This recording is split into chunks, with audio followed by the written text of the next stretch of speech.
Бүгінгі видеода көпшіліктің сұрауымен 80 000 теңгеден бағасына, сапасына сай топ 3 телефон жайлы болмақ. Сонымен әрі жалғастырмастан бұрын лайк басып кетеміз. Лайк деген біздің мотивация. Сонымен кеттік. Бірінші телефон бізде Realme 5 деп аталады. Арзан телефон, бағасы 69 000 теңге тұрады. Сұлулық жүрек күлтейді. Бұл телефонның дизайны әдемі, ұялмай ұстап жүруге болады. Және тағы бір үлкен артықшылық, экран диагонал 6:5 және телефон материалдары толық пластикпен жабдықталған. Бұл әрине кемшілік, бірақ бағасына сай, бағасын лайықтау, арзан болу үшін жасалған. Сондықтан да бұған түсініспен қарауға болады. Процессор бізде жедел жадысы 3 ГБ, жадысы 64 ГБ және процессор Snapdragon 665 процессорының жиілігі 2 ГГц. Былай қараған кезде ойындарыңыз барлықтарыңыз көтере алады. Қазақ айтады, бар күшін сынамай балуандармен күреспейді. Бұл телефонның процессоры PUBG, Free Fire ойнағанда сәлде болсын қызып кететіні бар. Енді ол бір кемшілік шығар. Бұған ғаламтордағы пікірлер куә. Көптен қалмау, көпке самғау емес. Барлық камера санын көбейтіп жатыр екен де, бұларда 4 камера қойған. Енді артқы камерасы 12-8, 2 мегапикселден болса, алдыңғы камерасы 13 мегапиксель. Енді камерасы көбейткен сайын бұл телефон жақсы сүреді деп айта алмайын. Орта деңгейде өзінің бағасына сай 70 000 теңге телефонға бұл өте жақсы сапада түсіреді. Бұға бір сөзін айтқан кезде. NFC бар, бұл артықшылық. Арзан телефондарды көпшілігі қоспайды, бірақ соңғы уақытта қазір NFC қосып жатыр. Баста ми жоқ болса екі аяққа күш түседі дейді. Сонымен процесс сәлде болсын нашарлау болғанмен қуаты жақсы, қуаты бұның 5 мАч.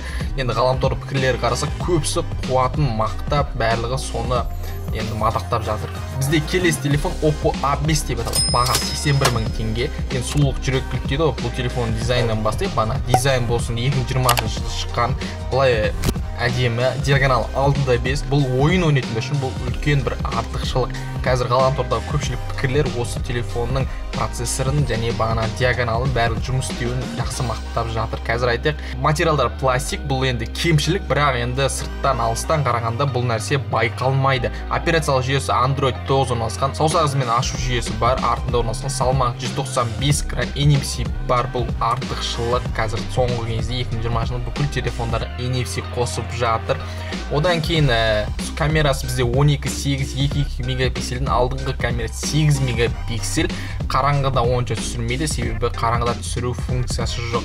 Видео түсіргенде діріл байқалады, бірақ енді бағасы бұның 81 000 теңгелік телефон. Әрине қазақ айтады, көзбен көрген шын, құлақпен естіген өтірік. Бірақ ғаламторда пікірлерге қатысақ, бұл шын.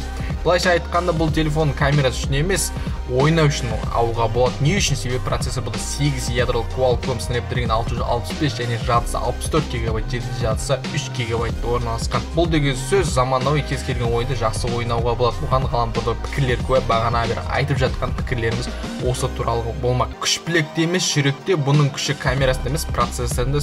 Сіздер қалай ойлайсыздар, комментарий жазып кетіңіздер. Одан кейін бізде бұның қуаты бір күнге жететін 5000 мАч.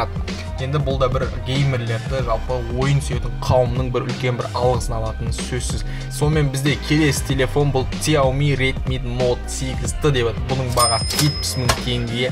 Енді бірінші минусы бұл енді жылы сәл ескі, 2019 жылдың соңғы жылында шыққан, бірақ қазір енді 2021 жылы келіп жатыр, бірақ енді әлі күнге дейін өзінің актуалдығын жоғалтпаған телефондардың бірі деп айтсақ та болады. Енді келесі біздің тағы бір минусы, ғаламторда біраз пікірлерге айтатын болсақ, көп ойнасаң қызып кететінді жайты бар екен.